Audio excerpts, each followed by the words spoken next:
የእሬቻ በዓል ምንድነው? ለምንስ ይከበራል? የእሬቻ በዓል በገዳ ስርዓት ጋር ጥብቅ ቁርኝነት ያለው ሲሆን በኦሮሞ ማህበረሰብ ዘንድ ለዘመናት ሲከበር መቆየቱን የታሪክ ምሁራን ይናገራሉ።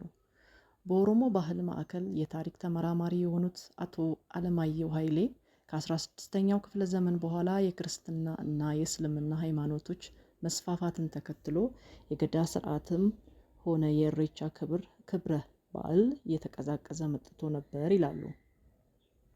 በአሁኑ ወቅት ግን እሬቻ በዓል መከበር እየተጠናከረ ከኢትዮጵያ ባሻገር በተለያዩ የዓለም ክፍሎች ውስጥ የሚገኙ የኦሮሞ ብሔር አባላት በዓሉን በድምቀት ያከብራሉ።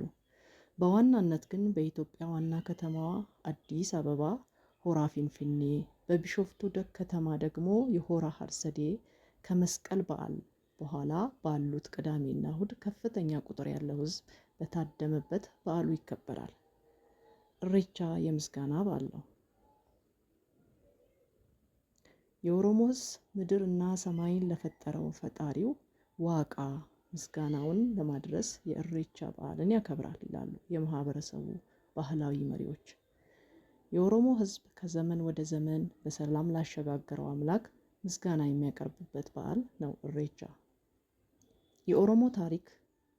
የኦሮሞ ታሪክ ምሁር ድሪባ ደምሴ እሬቻ ማለት ዋቃ ወይም ፈጣሪ የፈጠረውን ማመስገን ማለት ነው ይላሉ። ማህበራዊ ደረጃና የእድሜ ልዩነት ሳይፈጥር የኦሮሞ ሕዝብ የእሬቻን በዓልን ለዘመናት በጋራ ሲያከብር ቆይቷል። እሬቻ የዘመን መለወጫ በዓልም ነው። የኦሮሞ ሕዝብ ክረምቱ በማለፉ በእሬቻ ቀን ምስጋናውን ለፈጣሪ ያቀርባል። በክረምት ወራት ተራርቆ ሳይገናኝ የቆየ ዘመድ አዝማድ መስከረም ላይ ይገናኛል። ህዝቡ ክረምቱን በፈጣሪ ፍቃድ የሞላ ውሃ ጎድሎ ከዘመድ አዝማድ አገናኘን ብሎ ምስጋና ያቀርባል። ከጨለማ ወደ ብርሃን ላሸጋገረው አምላክ ምስጋና ያቀርባል።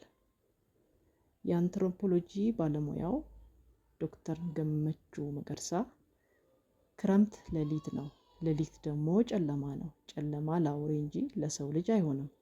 ጨለማው ሲነጋ ደግሞ ብርሃን ነው። ብርሃን ሲሆን ሀሳብ የለም ደስታ እንጂ። መስከረም ጠባ ማለት ነው ይህ በማለት የኦሮሞ ሕዝብ ከክረምት መገባደድ በኋላ የእሬቻ በዓልን የሚያከብርበት ምክንያት ያስረዳሉ። የኦሮሞ ሕዝብ የእሬቻ በዓልን ለማክበር ሲወጣ እንደ ሳር ወይም አበባ ያሉ እርጥብ ነገሮችን በእጁ ይዞ ይወጣል። ድሪባ ደምሴ የእሬቻ በዓልን ለማክበር የሚወጣው ታዳሚ እንደ ሳር ወይም አበባ ያለ እርጥብ ነገር በእጁ ይዞ እንደሆነ ይገልጻሉ።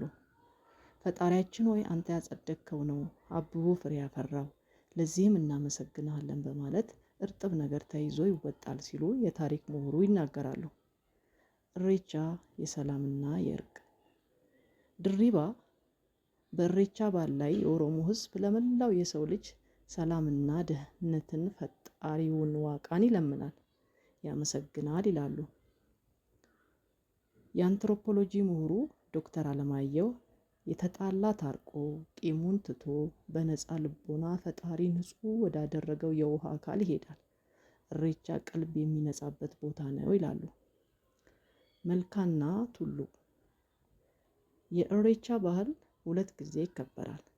እነዚህም የክረምት ወራት እንዳበቃ የሚከበረው እሬቻ መልካ የውሃ አካል ዳርቻ የሚከበር ነው እና በአመቱ አጋማሽ ላይ የሚከበረው እሬቻ ቱሉ በተራራ ቦታ ናቸው።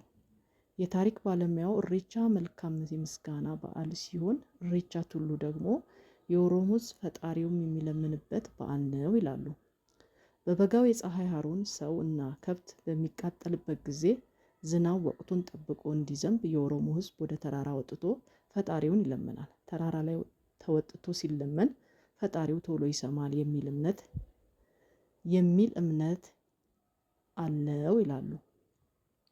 ይህ ተራራ የፈጠርክ ፈጣሪ ወቅቱን የሰላም አድርግልን፣ የሰላም ዝናብ አዝንብልን፣ ጎርፍን ያዝልን፣ የተዘራው ፍሬ እንዲፈራ እንለምንሃለን እያለ በእሬቻ ቱሉ ላይ ፈጣሪውን ይለምናል በማለት ድሪባ ደምሴ ያስረዳሉ።